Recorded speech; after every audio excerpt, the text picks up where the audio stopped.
सबको पता है कि एक बड़ा पत्थर स्पेस से टकराकर 1 मिलियन साल पहले जमीन पर आया और डायनासोर्स का सफाया कर दिया। अब एडवांस टेक्नोलॉजी के जरिए रिसर्चर्स ने टाइमलाइन डेवलप किया है जो असल में क्या हुआ वो दिखाता है। और सिर्फ यही नहीं, वो ये भी समझाते हैं कि ये बड़ा एस्टेरॉइड कहाँ से आया था, क्या जमीन फिर से किसी दूसरे बड़े स्पेस रॉक का निशाना बनने वाली है और क्या हम जिंदा रह पाएंगे। आप हैरान होंगे और शायद शॉक में भी चले जाएंगे जो नासा एस्ट्रोनॉमर्स ने रिसेंटली डिस्कवर किया है। तो अब तैयार हो जाएं वो डिजास्टर एक्सपीरियंस करने के लिए जो जमीन पर लाइफ को ऑलमोस्ट खत्म कर चुका था।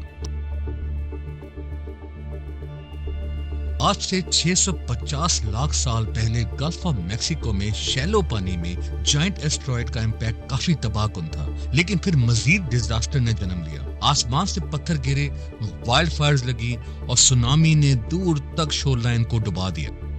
रिसर्चर्स ने ये पाया कि सेनोजोइक का पहला दिन बहुत ही ज्यादा तबाहकुन था और उस दिन के केओस का नया record national academy of sciences की प्रोसीडिंग्स में रिवील किया गया। उनका टाइमलाइन डेवलप हुआ using high resolution photography, microscopy, computer tomography imaging और magnetic measurement of sedimentary rocks 6 जुलब से, जो दुनिया के सबसे बड़े इम्पैक्ट कैटर्स में से एक है। और ये सब कुछ ऐसे शुरू होता है। तस्वुर करें कि आप नॉर्थ अमेरिका में 650 लाख साल पहले हैं जब डायनासोर जमीन पर राज करते थे और आप रात के आसमान में देख रहे हैं।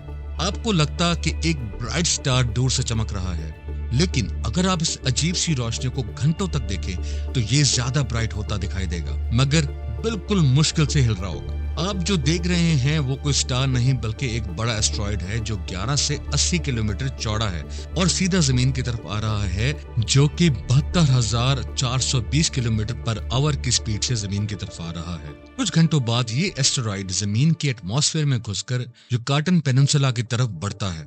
इतनी स्पीड पर इम्पैक्ट होने पर जमीन का एटमॉस्फेयर पानी की तरह रिएक्ट करता है। छोटे स्पेस रॉक्स जो मीटियोर्स कहलाते हैं एटमॉस्फेयर में छोटी छोटी पत्थर की टुकड़ियों की तरह घुसकर जल जाते हैं और जमीन तक नहीं पहुंचते। लेकिन माउंटेन साइंस्ड 6 जुलब एस्टेरॉइड एटमॉस्फेयर में ऐसे हिट करता है जैसे एक बड़ा पत्थर छोटे से तालाब में गिरा दिया हो। वो अपनी स्पीड और वेलोसिटी मेंटेन करता है और 60 मील का एटमॉस्फेयर सिर्फ 3 सेकंड में क्रॉस कर लेता है। एस्टेरॉइड सेंट्रल अमेरिका के ऊपर चीखता हुआ गुजरता है और इतना बड़ा सोनिक बूम क्रिएट करता है कि पूरी दुनिया में एयर डम्प्स हिल जाते हैं। डायनासोर्स घबरा कर हर तरफ भाग रहे होते हैं, उनको बिल्कुल अंदाजा नहीं होता कि क्या होने वाला है। लेकिन अगर कोई जानवर इतना करीब होता कि एस्टेरॉइड को देख सकता तो वो फौरन वेपराइज हो जाता। असल में सी टर्टल्स और क्रोकोडाइल्स के अलावा कोई भी 4 पैर वाला जानवर जो 25 किलोग्राम से बड़ा होता वो जिंदा नहीं बचता। माउंटेन साइज्ड स्पेस रॉक इतनी तेजी से गिरता है कि हवा भी नहीं निकल पाती। इंटेंस कंप्रेशन के नीचे हवा फौरन से 1000 डिग्री तक गर्म हो जाती है। एस्टेरॉइड हिट होने से पहले ही compress super heated air shallow sea को वेपोराइज कर देती है, जो कि युकाटन को कवर करता है। मिली सेकेंड्स बाद ये रॉक बचा कुचा सी क्रॉस करके बेड रॉक में जा टकराता है। उस वक्त एक चेन रिएक्शन ऑफ इवेंट्स होता है। एस्टेरॉइड का इतना ज्यादा प्रेशर होता है कि जमीन का सॉइल और रॉक फ्लूइड की तरह बिहेव करने लगता है। जमीन का up and down movement cannon ball करने वाले इंसान की डबल स्प्लैश की तरह हो जाता है। पहली स्प्लैश हर तरफ से आउटवर्ड होती है और इम्पैक्ट के टाइम पर followed by delayed vertical splash जब कैविटी सरफेस पर रिबाउंड करती है।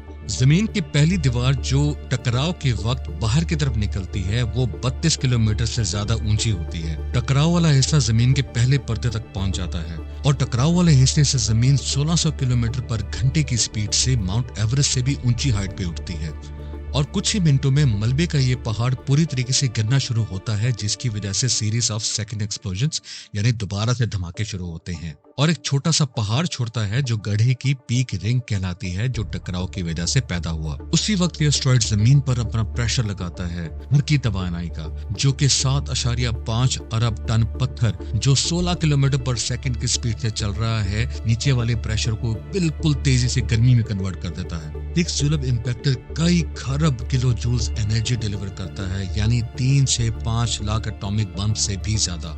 इस एस्टेरॉइड से मिट्टी, पत्थर और हवा को ट्रांसफर होने वाली काइनेटिक एनर्जी मॉलिक्यूल्स को टेम्परेचर तक गर्म कर देती है जो सरफेस ऑफ द सन से भी ज्यादा है। हीट इलेक्ट्रॉन्स को एटम से निकाल देती है और हवा को आयोनाइज करके बढ़ते हुए फायरबॉल की तरह बनाती है जो 10,000 डिग्री से भी ज्यादा होता है, जो कि बुखारात से बनी हुई चट्टानों से चार्ज हुआ होता है और हाइपरसोनिक स्पीड से ब्लास्ट होता है। तेजी से बढ़ने वाली गर्म हवा और जमीन गैस में कन्वर्ट होती है जो कि इम्पैक्ट के शॉक वेव के साथ एक बहुत बड़ा धमाका क्रिएट करती है जो कि 1600 किलोमीटर पर घंटे की स्पीड से बढ़ता है।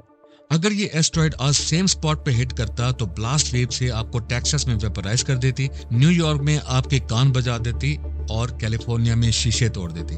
चिकजुलू इम्पैक्टर जमीन को बेल की तरह बजाता है। इम्पैक्ट जोन से 4 किलोमीटर पर सेकंड की स्पीड से लहरें जमीन के कर्व की तरफ फैलती हैं। ये वेव्स कॉन्टिनेंट्स पर फॉल्ट स्लिपिंग अर्थक्वेक्स को ट्रिगर करती हैं। अगर आप दुनिया के दूसरी तरफ होते तो इम्पैक्ट के 30 मिनट बाद जमीन आपको हिलती हुई महसूस होती। तो दोस्तों, ये थी कहानी उस बड़े एस्ट्रॉइड की जो दुनिया को तबाह करने के करीब था, लेकिन उसी से नए जानवर और इंसानी जिंदगी को भी जन्म मिला।